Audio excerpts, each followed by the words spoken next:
동안 교회에서 많이 들었죠. 사실 열심히 들었던 본문이고 우리가 제일 많이 기억하는 것은 내 집을 강건하여 채우라. 이거에 우리는 많은 포커스를 갖고 많이 들어왔던 본문이에요. 그런데 제가 이 본문을 가지고 제가 이 본문을 가지고 하나님께 예배를 드리고자 합니다 하고서는 계속 이 본문을 보는데 초점이 다르더라고요. 그래서 오늘은 그 이야기를 할 거예요.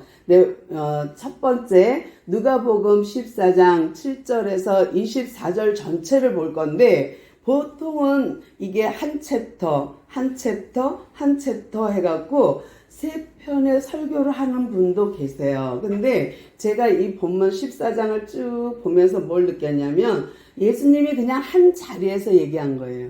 그러니까 한 자리에서 얘기한 거기 때문에 자르면 안 되더라고요. 그래서 굉장히 길겠는데 하면서 봤어요. 보면서도 길어도 이거는 예수님이 한 자리에서 한 얘기를 한 거기 때문에 한 가지를 얘기한 거기 때문에 이거는 우리도 그렇게 봐야지 안 그러면 약간 잘못 볼 경향이 생기겠다라는 생각을 했어요. 그래서 오늘은 이제 7절부터 예수님의 말씀을 보게 되면 여러분이 이제 성경책을 보셔야 돼요. 저를 따라오려면 7절에 보니까 어떻게 되냐면 예수님이 이제 잔치 자리에 갔더니 어떤 사람이 자꾸만 상석에 앉으려는 거예요. 높은 자리. 근데 여기서 높은 자리는 주인 곁에 앉는 자리예요. 우의정, 좌의정 이러는 것처럼 주인 옆에 오거나 아니면 주인공 옆에 앉는 사람들은 사람들의 시선을 받게 되니까 그 자리를 높은 자리인 거예요. 근데 이 사람들이 자꾸만 자기도 눈에 띄고 싶고 자기도 더 드러내고 싶어서 주인의 자리로 가는 것을 보고 예수님께서 한마디 하시는 거예요. 아이고, 이 사람들이 지금 다들 자기를 드러내고 싶구나. 그래서 무슨 말을 하냐면 비유. 이거는요 사실이 아닌 거예요. 무엇이냐면 예수님께서 딱 하는 짓을 보니까 에이 저건 아니지 하는 마음에 비유를 들으신 거예요. 비유.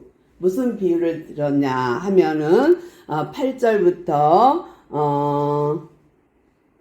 읽어드릴게요. 내가 누구에게나 혼인잔치에 청함을 받았을 때에 높은 자리에 앉지 말라. 그렇지 않으면 너보다 더 높은 사람이 청함을 받은 경우에 너와 그를 청한 자가 와서 너더러 이 사람에게 자리를 내주라 하리니 그때에 내가 부끄러워 끝자리로 가게 되리라. 청함을 받았을 때에 차라리 가서 끝자리에 앉으라. 그러면 청한 자가 와서 너더러 벗이어 올라 앉으라 하리니 그때야 함께 앉은 모든 사람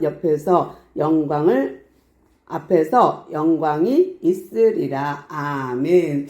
다른 말로 하면요. 이제 예수님이 비유로 말한 거예요. 여러분 정말 높아지고 싶으세요? 그렇다면 저 끝자리에 앉으세요. 그래서 주인이 왔을 때 벗이요 친구요 왜 그렇게 멀리 가 있어? 이리 와 여기 앉으세요 할 때에 영광을 받지 자기가 잘 보이고 싶어서 높은 자리 그러니까 주인 옆자리나 근처에 가서 이렇게 탁 앉으면 만약에 그 주인의 더 가까운 친척 더 가까운 사람이 왔을 때 비켜줘 자네 이리 와 하고 그 옆에 앉을 때 부끄러움 당한다는 거예요. 그러면 이것은 겉모습이에요. 겉에 드러나는 사건이에요. 예수님이 무엇을 말하냐? 단순히 너가 여기서 저기로 가 하는 거에 부끄러워서 예수님이 이 말 한 게 아니에요. 이거는 그냥 보이는 거예요. 진짜 부끄러움은 뭘까요? 이 진짜 의미는 뭘까요? 이 말의 속뜻은 뭘까요? 잔치에 갔는데 높은 자리에 앉지 마. 낮은 자리에 앉아. 그랬을 때 너를 높은 자리에 앉혀주는 거야. 이 말의 속뜻. 다시요. 높은 자리에 앉지 마. 낮은 자리에 앉아. 그러면 주인이 너를 높은 자리에 앉게 할 거야. 하나님 아버지가 잔치를 베풀고 우리로 하여금 초대했어요. 근데 우리가 어떤 자세로 그 잔치에 참여하는가예요. 그러니까 낮은 자리에 있으면 하나님이 이리 와요, 이리 와요. 그리고 내 옆에 앉아요. 할 텐데 먼저 가서 높은 자리에 앉아서 교만한 마음 가지고 높게 되고 싶어서 높은 자리에 앉고 싶어서 튀고 싶어서 교만한 마음을 갖고 앉았다면 그 잔치에서는 밀려날 거라는 거예요. 근데 이것이 하나님 쪽에서 생각하는 하나님의 잔치에 대한 그림이에요. 모형이에요. 그러면서 예수님께서 비유로 말씀하시기를 너희들 마음을 낮은 자세로 가져라. 너희들이 낮은 마음 가졌을 때 하나님이 높이신다. 그런데 너희들이 높은 마음 갖고 오면 너희들 낮아지게 하나님 만드셔 라는 거예요. 그 진짜 의도는 예수님의 이 의미는 그런 의미인 거예요. 그러니까 그냥 내 집을 강건하게 채워라. 여기에 포커스가 있는 것이 아니라 하나님 나라의 잔치에 참여하는 자는 낮은 자, 낮은 마음 갖고 겸손한 자가 들어가고 아멘. 그 자가 하나님 곁에 앉을 수 있는 특권을 영광을 얻게 된다는 거예요. 이 문장의 답은 11절입니다. 11절 잘 들어보세요. 무릇 자기를 높이는 자는 낮아지고 자기를 낮추는 자는 높아지리라. 앞으로 제가 읽었던 8, 9, 10절의 답이 11절이에요. 이게 무릇 높아지려 하는 자는 낮아지고 자기를 낮추는 자는 높아진다. 이게 진짜 하나님이 진짜 예수님이 말하고 싶은 내용이에요. 근데 우리는 엉뚱한 거에 마음을 두는 거죠. 왜? 내가 생각하니까 그게 좋을 것 같아. 어릴 때 우리 유치부 찬양에 이런 게 있었어요. 요건 몰랐지 요건 몰랐지 높아지려 하면 낮아진다는 요건 몰랐지 요건 몰랐지 이런 찬양이 있어요. 근데 이 유치부 찬양이 갑작스레 생각나더라고요. 맞아. 내가 유치부 설교할 때 이거 참 많이 사용했는데 하면서 그래. 하나님께서 원하는 걸 우리가 낮은 자의 자리에 앉을 때에 하나님의 방법으로 잔치의 주인이신 하나님의 방법으로 우리를 높이시겠구나 하는 생각을 했고요. 이번에 두 번째 또 비유입니다. 이거는 예수님의 비유예요. 12절부터 볼게요. 12절 또 자기를 청한 자에게 이르시되 내가 점심이나 저녁이나 베풀거든 벗이나 형제나 친척이나 부한 이웃을 청하지 말라. 두렵건대 그 사람들이 너를 도로 청하여 내게 가품이 될까 하노라. 잔치를 베풀거든 차라리 가난한 자들과 몸 불편한 자들과 저는 자들과 맹인들을 청하라. 그리하면 그들이 갚을 것이 없으므로 내게 복이 되리니 이는 의인들의 부할 시에 내가 갚음을 받겠음이라 하시더라. 아멘. 이 문장은 또 설명해 드릴게요.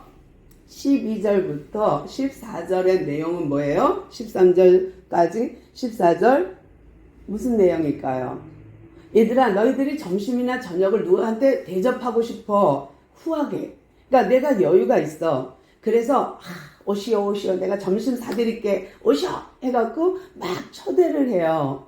그랬는데 갚을 수 있는 아주 부한 자, 또 친척, 가까운 친구 이런 사람들을 부르되 내가 한번 사면 저도 한번 사고 내가 한번 사면 저도 한번 사고 이런 사람들에게 보통 사람들은 점심을 내거나 저녁을 낸다는 거예요. 이게 세상 이치예요. 우리가 품앗이라는 거 아시잖아요. 품앗이가 뭐예요? 내가 너한테 갔어. 그러면 네가 나한테도 어려운 당할 때 또는 잔치나 장례식이나 경사 뭐 이런 일이 있을 때에 내가 갔으니 너도 와. 이래서 모든 명단을 쫙 기록해 놓고 그 명단을 너 왔었지. 그럼 나도 가. 근데 네가 여기 명단에 없는데 나한테 초대장 보냈어? 난 안 가도 되겠네. 이것이 세상 이치예요. 그러니까 보통 잔치나 음식을 대접할 때에 보통 마음에 보상 받을 걸 생각해요. 품앗이처럼. 네가 나한테 하나 주면 나도 너 하나 줄게. 이건 세상 이치예요. 근데 하나님의 나라의 이치, 하나님의 나라의 방법은 아니라는 거예요. 예수님 뭐라 그러시냐면 그렇게 부하고 있는 사람 초대하지 마. 차라리 가난한 자, 몸 불편한 자, 저는 자, 보이지 않는 맹인을 초대해라. 그러면 그들이 와서 먹고 가면 뭐 할까요? 나는 못 갚을 사람이야. 나는 저 사람 많고 한 끼에 5만 원짜리 대접 못해. 저 사람 나한테 5만 원짜리 대접했는데 나는 가진 게 없어. 가난해. 나는 몸이 불편해. 나는 절어. 나는 힘들어. 사는 것도 힘들어. 한 끼 먹고 사는 것도 힘든데 내가 저 사람한테 5만 원짜리 대접하기에는 내가 좀 무리야. 이런 사람에게 주라는 거예요. 이것이 왜 그렇게 하냐? 이게 왜 그렇게 하냐면 육적인 세계는 우리 인간의 방법으로는 내가 너한테 줬지? 너도 나한테 갚어? 이런 의도, 품앗이 의도가 있다면 이것이 이 땅의 이치라면 하나님 나라의 이치는 오히려 갚을 수 없는 사람에게 베풀어요. 아멘. 왜? 이유가 있어요. 그 답은 14절에 있습니다. 이 문장의 답은 14절. 그리하면 그들이 갚을 것이 없으므로 내게 복이 되리니 이는 의인들의 부활 시에 내가 갚음을 받겠음이라 하시더라. 아멘. 무슨 말이냐면 너가 그렇게 베풀었어. 과분하게. 그 배고팠던 가난한 자, 몸이 불편한 자, 보이지 않아 맹인인 그가 한 끼 먹고 너무 잘 먹고 돌아갔어. 그러면 그들이 뭐 할까? 너에게 고마워하고 너를 위하여 기도할 거야. 그러면 하나님은 그걸 들으시고 부활의 때에 뭐냐면 내가 죽어 부활했어요. 그때에 내가 상급을 주겠다는 갚음이 되시는 하나님이 대신 갚아준다는 얘기예요. 성경 안에서의 흐름은 뭐냐면 우리가 가난한 자, 과부, 고아를 돌보도록 되어 있어요. 이건 율법입니다. 근데 이 안에서 하나님께서 요구하는 개념이 있어요. 요구하는 의도가 있어요. 그 속뜻은 뭐냐면 하나님이 갚아주는 거예요. 하나님의 보상입니다. 근데 이들이 정말 돌아가서 너무 잘 먹었어. 오늘 진짜 내 생에 있어서 이렇게 맛있는 거 먹어본 적이 없어. 너무 감사해. 나 같은 게 뭐라고 나한테 이렇게 후한 대접을 할까. 정말 그 부자는 달라도 너무 달라 할 때에 그 순간 하나님은 들으신다는 거예요. 그리고 그랬니? 그러면 그가 부활할 때, 그가 죽고 부활할 때에 내가 대신 갚아줄게 라는 거예요. 근데 성경 안에서의 흐름은 가난한 자, 가부, 고아 이 사람들에게 꾸어주는 것은 곧 하나님께 꾸어주는 거래요. 아멘. 이 가부, 고아, 가난한 자에게 그들에게 베풀어준 그 사랑, 베푼 것은 이들이 기도하면 하나님은 못 듣는, 외면하지 않는다고 돼 있어요. 그러니까 내가 들을 수밖에 없다. 과부와 고아와 가난한 자들이 내게 기도해서 탄원하면 나는 그걸 들을 수밖에 없는 하나님이야. 왜? 내 성품이 그런 성품을 가진 신이니까. 그래서 하나님은 갚으시는데 이들의 기도를 무시 못하는 하나님의 성품, 긍휼이 많으시고 인내하신 그 하나님은 이들의 기도를 전혀 외면할 수 없기 때문에 부활의 날에 내가 그들에게 갚아주겠다가 답이에요.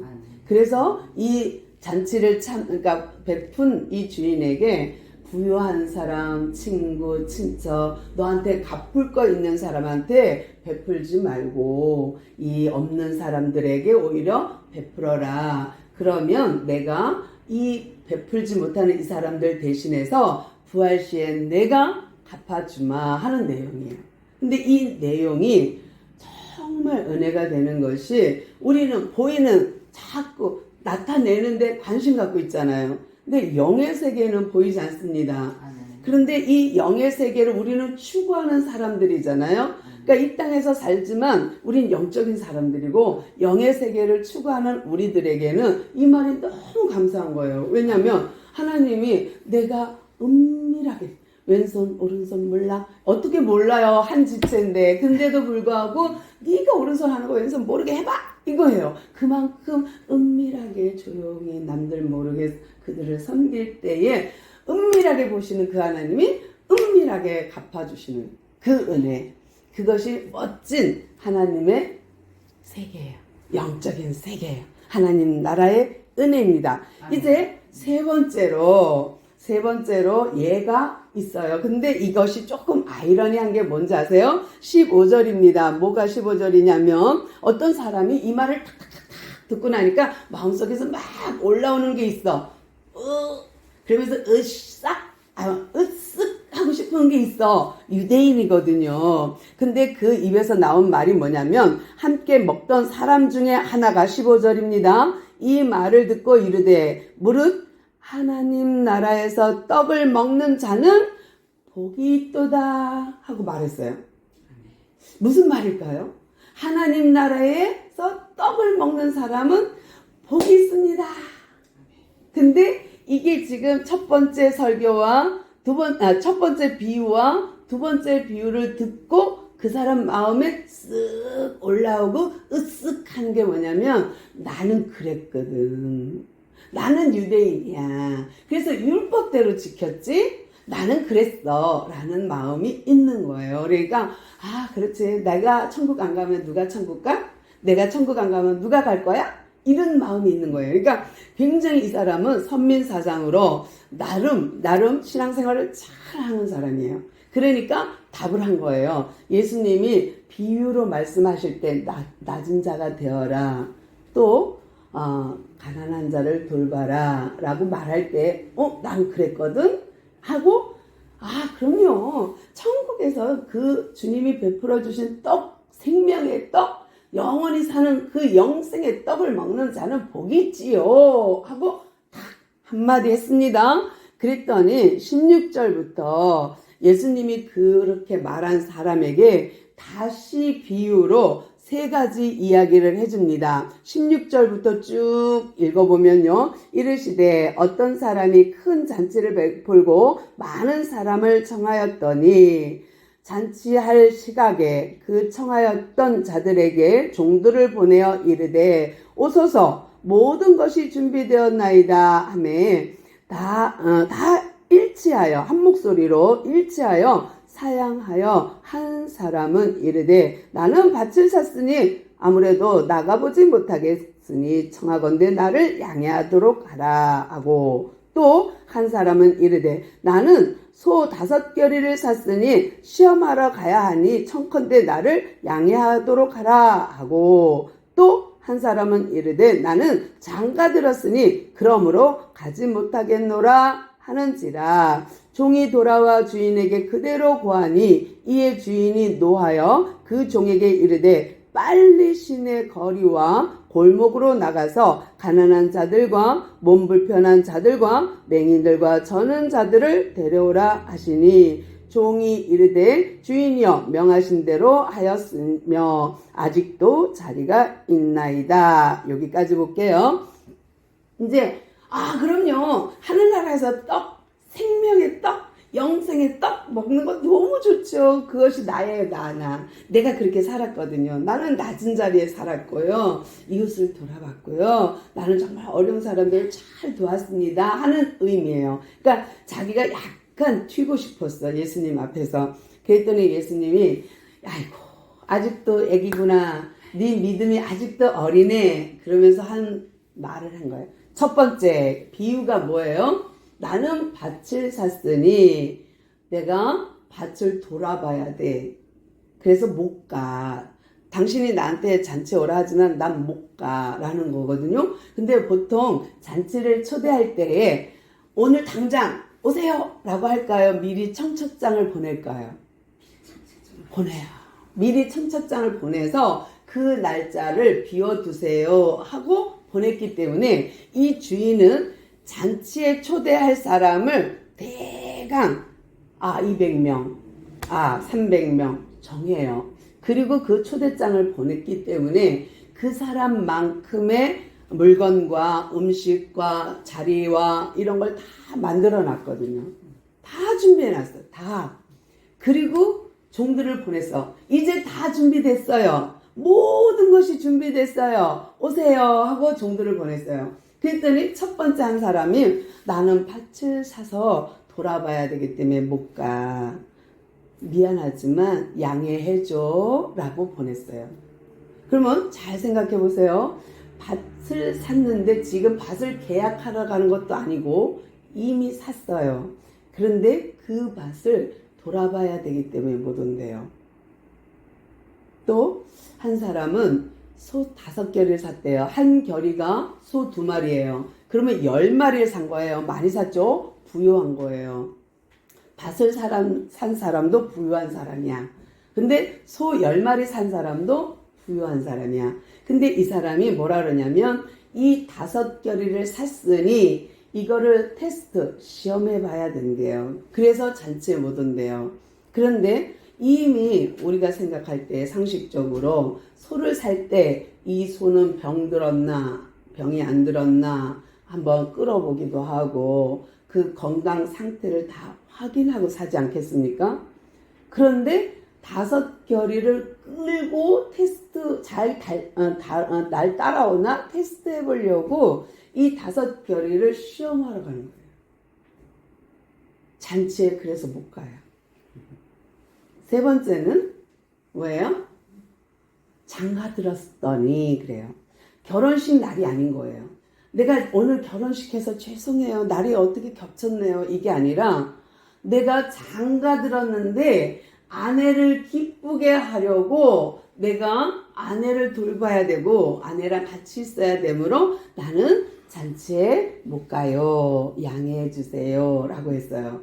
여러분 들으면서 생각되시죠? 이분들이 다 핑계댄 거예요. 첫 번째 밭, 소, 장가 든 거. 그런데요, 요게 다 구약에 있는 거 아십니까? 구약 율법에요. 전쟁터에 나갈 때에 이 이야기를 하나님이 법으로 만드셨어요. 율법으로. 뭐냐? 전쟁에 나가야 되는데 이 사람이 장가 들었거든. 신혼부부야. 그러면 전쟁터에 데려가지 마. 이 사람이 집을 지었거든. 데려가지 마. 그가 포도원 밭을 샀다면 데려가지 마. 왜? 그거 당장 지금 사갖고 올해 처음 그 수확을 거두는 기쁨을 맛보지 못하면 안 되니까. 집을 샀는데 거기서 누리지도 못하고 전쟁에 나가면 그 마음이 어디가 있겠냐? 콩밭에 가 있지. 그러면 전쟁이 안 되지. 그러니까 데려가지 마. 이것이요. 율법에 있는 저기예요. 그러니까 이 사람들은 율법 안에서 말한 거라 실제로 따지고 들면 법에 저촉되지 않습니다. 그 잔치에 참여 안 해도 됩니다. 왜? 그게 법이니까. 그게 율법이니까. 소 샀죠, 밭 샀죠, 장가 들었죠. 이거는요, 율법에 있는 거예요. 그렇기 때문에 이 사람들은 정당합니다. 그러니 양해해 주세요 한 거예요. 그런데요, 예수님이 이 비유를 들으면서 하늘나라에서 생명의 떡 그 먹는 사람이 복 있습니다 한 사람에게 무엇 말하고 싶어요 지금? 야, 네가 그렇게 율법 잘 지켰니? 그런데 잘 들어봐. 그 율법을 어떻게 해석했고 그 율법을 어떻게 이용해 먹었고 그 율법을 네가 어떻게 지금 나한테 하고 있는지를 봐봐.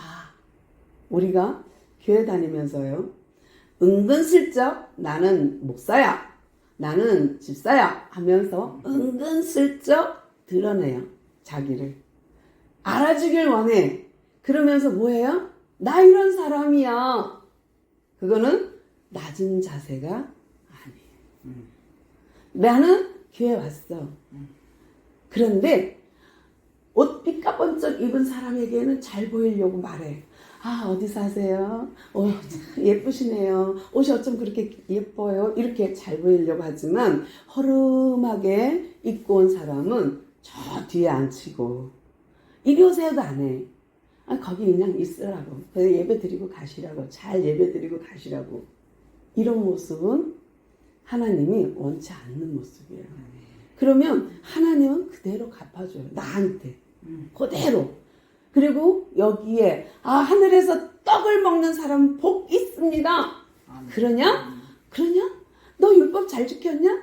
그런데 그 율법을 어떻게 사용했는지, 어떻게 해석했는지, 어떻게 너희가 이해하고 있는지 잘 들어 하고 비유를 말씀해 주신 거예요.